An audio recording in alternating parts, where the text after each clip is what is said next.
দিনটা আমার জন্য একটু বেশি স্পেশাল, কারণ আজ আমার জন্মদিন আর তার সঙ্গে আছে জামাই ষষ্ঠীর উৎসব। তাই আমরা রওনা দিলাম কাকদ্বীপ শ্মশান কালী মন্দিরে। এটা পবিত্র, শান্ত আর অলৌকিক একটা জায়গা। মন্দিরের পাশ থেকে ডালা কিনে নিলাম, তারপর হাত মুখ ধুয়ে মন্দিরে প্রবেশ করলাম। সত্যি বলছি, মনটা একেবারে শান্ত হয়ে গেল। নিজের জন্মদিনে মা কালীকে প্রণাম করে দিন শুরু করাটা যেন এক অন্যরকম আশীর্বাদ।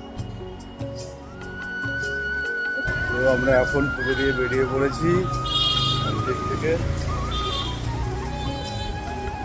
এক গ্লাস ঠান্ডা লস্যির খোঁজে।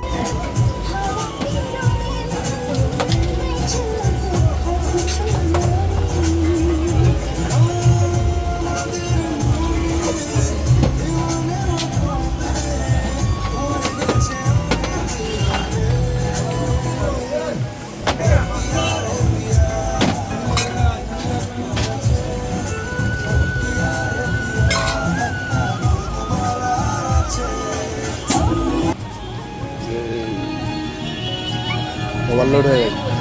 আহা, গরমে যেন প্রাণ বাঁচলো। জামাই ষষ্ঠীর জন্য আম, লিচু, মিষ্টি কিনতে গিয়ে চোখ কপালে উঠলো। দোকানের সামনে বিশাল লাইন দেখে ভাবলাম, ব্যাস আজকে জামাই ষষ্ঠী হয়তো লাইনেই কাটবে। কিন্তু কপাল ভালো, সবকিছু তাড়াতাড়িই পেয়ে গেলাম।